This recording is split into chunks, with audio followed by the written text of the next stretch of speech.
1 Samuel, chapters 1 through 31. In Ephraim lived Elkanah. 2 wives he held so dear. Peninnah bore him children. Poor Hannah shed each tear. She prayed and stayed devout. Her vow devoured her soul. Cried out with fervent longing for heaven to make her whole. Eli at first did chide her, thought wine had slowed her tongue, yet God recalled her sorrow. Soon Samuel's praise was sung. Hannah's hymn soared in triumph, her horn of joy so bright. No other rock like Yahweh, he conquers in his might. Exalting humble hearts, he brings the proud ones low, breaking the mighty bows so weaker souls can glow. In gleaning each petition, the Lord will guard the meek. His thunder humbles tyrants while raising those who seek. The lamp of God still flickered while Eli's eyes grew dim. Young Samuel lay in silence, yet heard the Lord call him. He ran to Eli, startled. 3 times he came in haste, then learned to hear the Spirit, no moment left to waste. "Speak, Lord," he answered softly, "your servant hears your voice." Thus God revealed his wisdom, and Samuel stood by choice. Israel faced Philistines, their spirits bruised by war. They carried forth the ark, convinced it would restore. Yet Hophni and Phinehas fell, the ark was seized in dread. The battle cries of anguish left Father Eli dead. Phinehas's wife, in birthing, named Ichabod in gloom. The glory now has parted, our hope lies in a tomb. Dagon in Ashdod tumbled when the ark arrived in town. His statue twice was shattered, the idol's pride fell down. Afflictions raged like tumors, the Philistines were cursed. From Ashdod unto Ekron, the plague kept getting worse.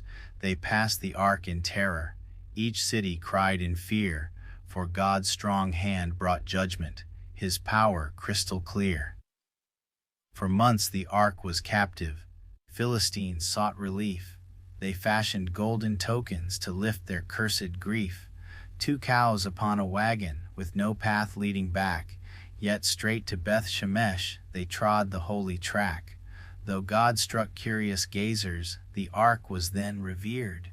Beth Shemesh mourned the losses, his holiness was feared. At Kiriath Jearim the ark found solemn rest.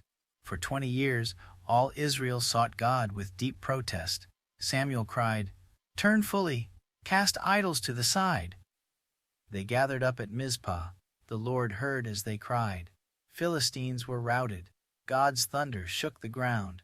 Then Ebenezer's stone proclaimed his grace profound. When Samuel's sons grew wayward, the elders made a plea. "Give us a king to rule us, a monarch we can see." Though Samuel felt displeasure, the Lord revealed the cost.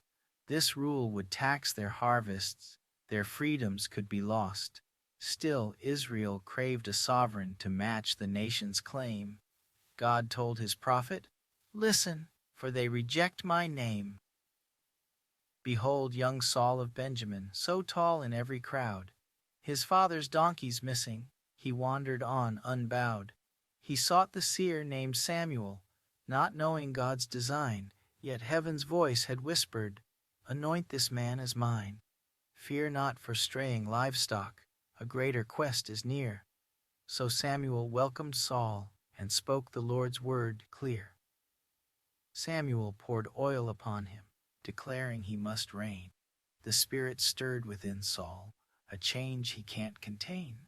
Signs and sweet prophesying would shape his early days, while tribes were drawn by lot to see the one God raised. He hid among the baggage, uncertain in his call, yet all the people shouted, "Long live the king!" in thrall. Nahash the grim Ammonite besieged old Jabesh fast. Their treaty meant disgrace, one eye they'd not outlast. Saul heard the cry of terror, the Spirit roused his ire. He mustered Israel's warriors, ablaze with holy fire. At dawn they rushed in triumph, set townsmen free from fear. Then crowned Saul, there in Gilgal, all hearts in joyful cheer. Samuel's farewell echo, I led since I was small, yet you desired a monarch. Take heed lest pride enthrall. Remember all God's wonders that parted sea and land. If you and your new sovereign defy his sure command, his mighty storm shall test you, but mercy might yet stay. Revere the Lord with fervor, and never turn away. Saul warred with Philistines. His men began to flee. He waited not for Samuel, unlawful offering he. Rebuked for that impatience, he lost the promise grand. A king who'd reign forever was stricken by God's hand.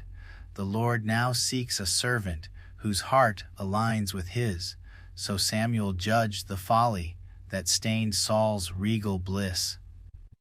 Jonathan and his bearer climbed the Philistines' fort. They trusted God's salvation and braved that fierce report. A trembling then befell them. The foe turned sword on sword, while Saul, in rash injunction, had bound his men to hoard. Jonathan tasted honey, his eyes were bright anew. Though Saul almost condemned him, the troops proved brave and true. God sent Saul to smite Amalek, to spare not sheep or king, but Saul preserved the choicest, disobeying everything. When Samuel came to greet him, the bleating of the herd betrayed a guilty conscience that stammered hollow word. To heed is worth more sacrifice, rebellion robs your crown. So God rejected Saul, for his pride had struck him down. Samuel grieved for Saul's downfall. The Lord said, Rise and go to Jesse's house in Bethlehem, for there my choice will show. He scorned the older brothers, their outward strength but vain.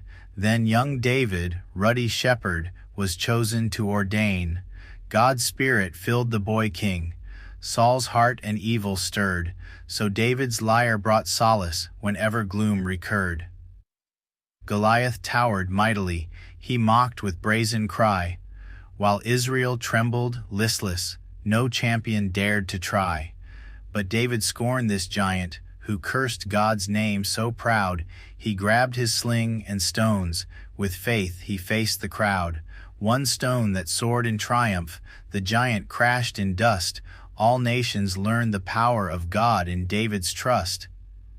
Jonathan's soul was knitted to David's humble grace.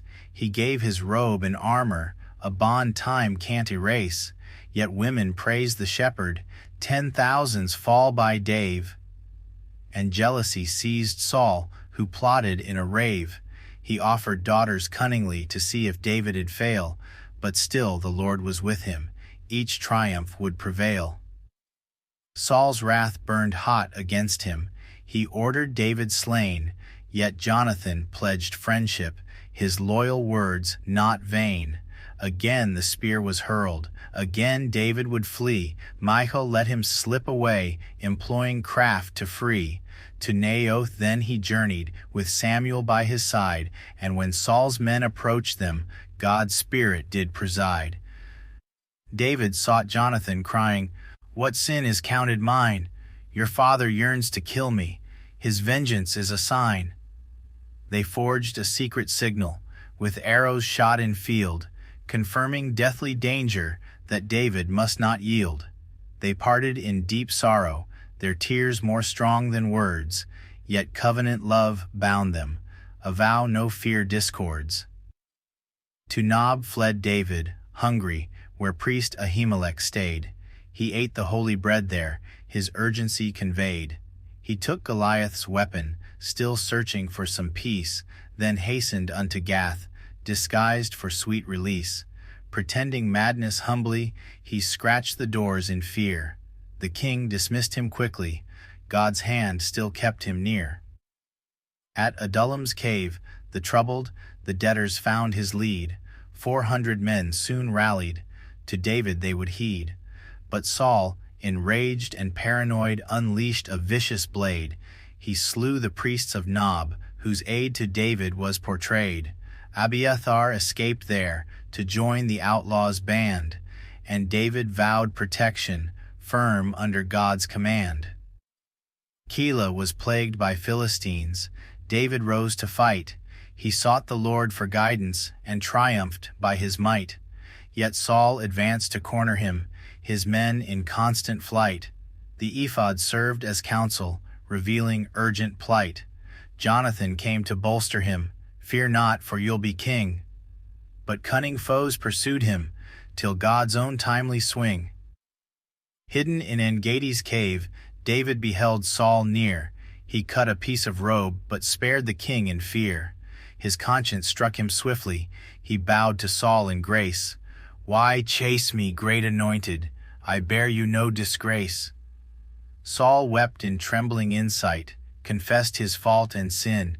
He begged that David spare his line when David's reign begins.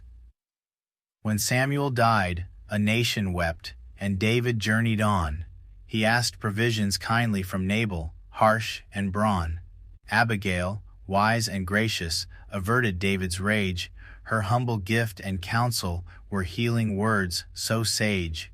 Nabal's heart soon withered, the Lord struck him in woe, and David wed the widow, as destiny would show. Once more Saul chased in Ziph's domain, by hatred's blind decree, but David crept by night and spared the king with plea. Abishai longed to kill him, one thrust to still his breath, yet David shunned all treason, refusing wrongful death. He took the spear and water jug, proclaiming from afar. Saul realized his folly. Remorse became his scar. David, grown weary fleeing, to Philistine land he fled. With Achish granting Ziklag, he formed a subtle thread. He raided distant raiders, no word to them was told. So Achish thought him loyal, a servant firm and bold. Israel he left behind him, for safety's hidden sake. A year and 4 months passing, this ruse would never break. Philistines massed for battle. Saul trembled in the night. He found no word from prophets, no dream or holy sight. He sought the witch at Endor, disguised in anxious gloom. She called up Samuel's spirit, pronouncing coming doom. The kingdom torn by malice, God's wrath would not relent. Saul reeled in dread and weakness, his final hours spent. Philistine lords grew wary of David in their band. They feared he might betray them, with sword in Israel's land. Achish praised David's honor, yet forced him to return. No place upon the front line could David hope to earn. So early at the dawn, he and his men went back, while armies marched to Jezreel, all braced for war's attack. Ziklag lay burned and ravaged. The Amalekites had come. They seized the wives and children, their victory seeming numb. David wept in torment, yet strengthened heart in God, pursued the raiding party, advanced with righteous rod. He rescued all the captives, no single soul was lost, then shared the spoils with fairness, his grace was never crossed. On Gilboa's slopes, the Philistines pressed Saul's men to flight. His sons, Jonathan included, fell in that fatal fight.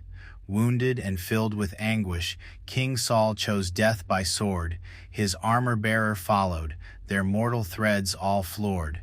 The Philistines claimed the bodies, but Jabesh men in gloom retrieved the battered remains in honor's final tomb.